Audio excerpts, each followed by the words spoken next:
Thank you. Good evening. For those of you who do not know who I am, my name is Bob Wilson. I am the volunteer chairperson of WaterFire Sharon. Thank you for coming tonight. We appreciate you taking the time, and we appreciate your interest in learning more about WaterFire Sharon. We hope that these video presentations have given you a better understanding of what WaterFire is. Created by Barnaby Evans in the mid-1990s, WaterFire Providence completely transformed a city, a community, and a people, and delivered a public art form that came to symbolize the city's effort to make the arts a major player in the revitalization of its downtown. I'd like to highlight one of the quotes that Barnaby spoke in the video. Mr. Evans said that by everyone doing their small part, we can completely transform a place or a city or a life or a community. We're celebrating the glory that can be brought working all together. That quote resonated with me and embodies what we are trying to do here with WaterFire Sharon. Everyone doing their small part, transforming a place, a city, a life, a community. WaterFire Providence success has been well documented, and the financial impact, not just for the city of Providence, but for the region, has been substantial. We were provided an economic study that showed that in 1 year, WaterFire Providence brought in $55 million in revenue and contributed $3.8 million to the state coffers. Certainly, we are not claiming that this level of revenue generation will occur for our region, but we do believe that over time, WaterFire Sharon will have a positive economic impact. The event in Providence attracts millions each year, and it has only grown over the years. WaterFire has now spread its flames, and it is fast becoming a global brand. Annual WaterFire events occur throughout the year in Columbus, Ohio, and Kansas City, Missouri, and WaterFire events have been held or are being planned in Houston, Singapore, Rome, Venice, Paris, Brussels, and Sharon.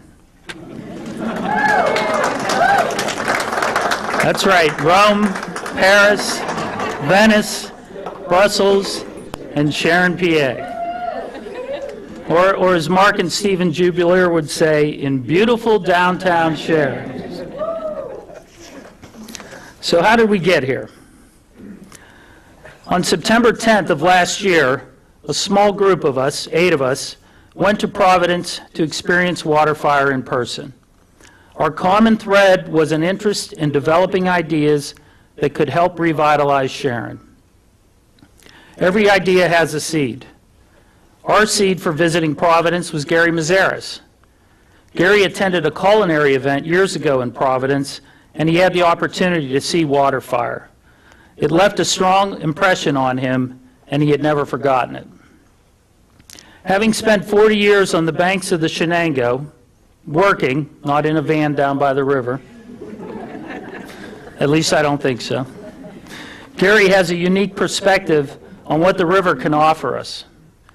Gary is leading our marketing committee, and we are fortunate to have him and his talented team at Quaker Steak and Lube working with us. Also on the trip were Jennifer and Rick Barbarak. Anyone who knows Jen and Rick is aware of the great things they have done for our community, especially when it comes to the ecology and environment of our river. You will also know that Jennifer was the founder of Shenango River Watchers, an organization that many of us support and one that we should all support. Jen has had a picture of WaterFire on her desk for years. When she and Rick received the invitation to attend WaterFire, they enthusiastically said yes. I am pleased that Jennifer has agreed to serve as the vice chairperson of WaterFire, and Rick has agreed to lead our operations team. Sure.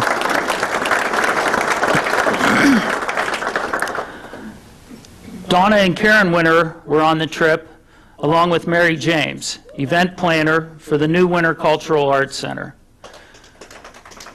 A little applause. I don't know, Sarah. Mary helped plan and coordinate tonight's event and will assist Gary's team in our marketing efforts. The Cultural Arts Center is another great story that is happening in Sharon, and I encourage everyone to learn more about what is going on here.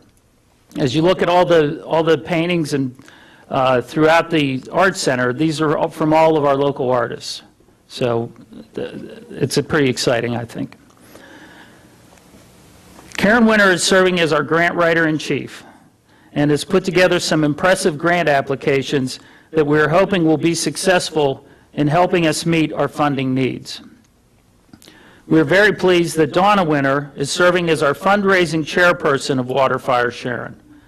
After a lifetime of answering the call to requests for donations and contributions, Donna is on the other side and is now asking for your generous support.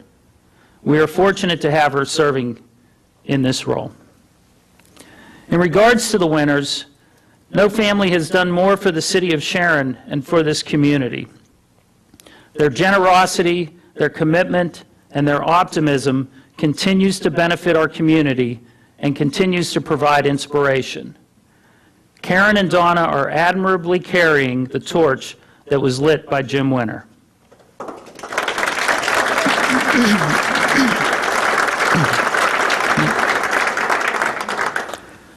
Chip Mastrian was also on the trip.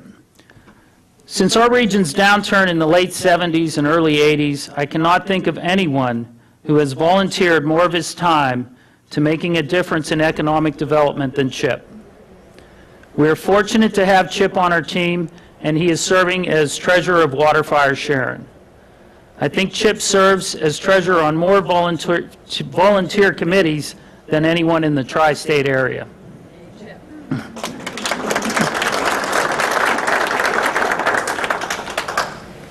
My interest in working on this project is that the majority of my volunteerism is focused around economic development in the city of Sharon, the Shenango Valley, and Mercer County. I currently serve as Vice Chair of Penn Northwest Development Corporation, the lead economic development agency in Mercer County. I also serve as Vice Chair of the Shenango Valley Industrial Development Corporation and am a member of the Sharon Community and Economic Development Commission. Needless to say, when I told my wife Fran that I accepted the chair of WaterFire, she was thrilled. This project is especially appealing to me because it will have an economic impact, not only on downtown Sharon, but also throughout our county and our region. Let's not confuse the fact that because this project is named WaterFire Sharon, it will only benefit Sharon. We need to have a geographic location so that people know where the event is, so they know where to book rooms if they're staying the night, so they know where to plan other activities. This is a regional event that will draw tourists from a 100-mile radius. And speaking of tourism, did you know that Mercer County draws 6 million visitors each year? More on this in a few minutes. Let's return to our visit to Providence, Rhode Island, and WaterFire Providence. We arrived in Providence late morning on a Saturday. The event is almost always held on a Saturday, and there's plenty to do and see leading up to the eventual lighting of WaterFire. We spent the day walking the river's edge, attended an art festival on a nearby street, enjoyed street performers and musicians, had lunch in a nice restaurant, and visited a local watering hole or two. Stop at 2. As I said earlier, the day we were there was September 10th, one day before the 10-year anniversary of 9/11. Families that had lost loved ones on that fateful day led the lighting ceremony. It is difficult to describe the myriad of emotions that were felt. WaterFire is at once a vibrant festival and at the same time a reflective memorial that can be very personal. It touches all of your senses as it was intended. It is welcoming to all, and it brings out the best of a joined community. As you walk along or stand or sit along the waterfront, music plays continuously throughout the night. Each WaterFire event is different and unique, and the selected music theme of the night drives the program. The music is heard all around the area of the river, and live music is interspersed with the recorded music and piped through the sound system. In Providence, the fires burn and the music plays past midnight. It was a great day, and if you ever have the chance to visit Providence and experience WaterFire, I would encourage you to do it. We spent the majority of Sunday touring Providence. We enjoyed a fine meal, then made our return to Sharon. We definitely contributed to the economy of Providence during our visit, and it was money very well spent. The experience of WaterFire is something all 8 of us will always remember. After we returned from our trip to Providence, our group began to meet formally on a regular basis. Paul O'Brien joined our team and has provided great insight and advice. Paul's daughter attended Brown University, which is in Providence, so he has seen many WaterFire events over the years. Rich Epstein also joined our team. Rich helped set up our organization as a 501c3 nonprofit and also made several contributions related to our grant applications. Rich has done all of this work pro bono, and we are very appreciative.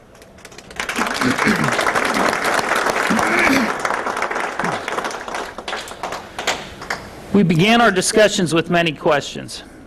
Could we do our own version of WaterFire? Were there any legal ramifications to doing a variation of WaterFire? Would Barnaby Evans be interested in doing WaterFire in Sharon? If not, would he grant us permission to do our own version? Could we be successful on our own?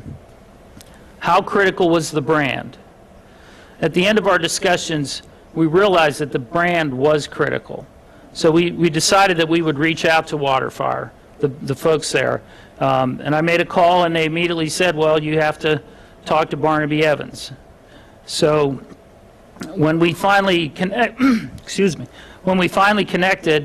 Barnaby was able to pull up Google Maps and began talking about our river and locations for where the braziers would be potentially, and asked a number of questions. So as I said, the process did take several months, but Barnaby respected our tenacity and really appreciated the idea that we were trying to revitalize our community through the arts. The idea of revitalizing our community through the arts is not a whim, but part of a broader strategic initiative that was developed by a grassroots group of 80-plus concerned citizens. Other seeds of this effort are SAMI, which is the acronym for Sharon Arts and Music Initiative, which has started an annual Blues Fest and has gotten local students involved in the Paint Our Town events. Through all of these efforts, and including WaterFire, we need to make sure that the children of our community are included and involved.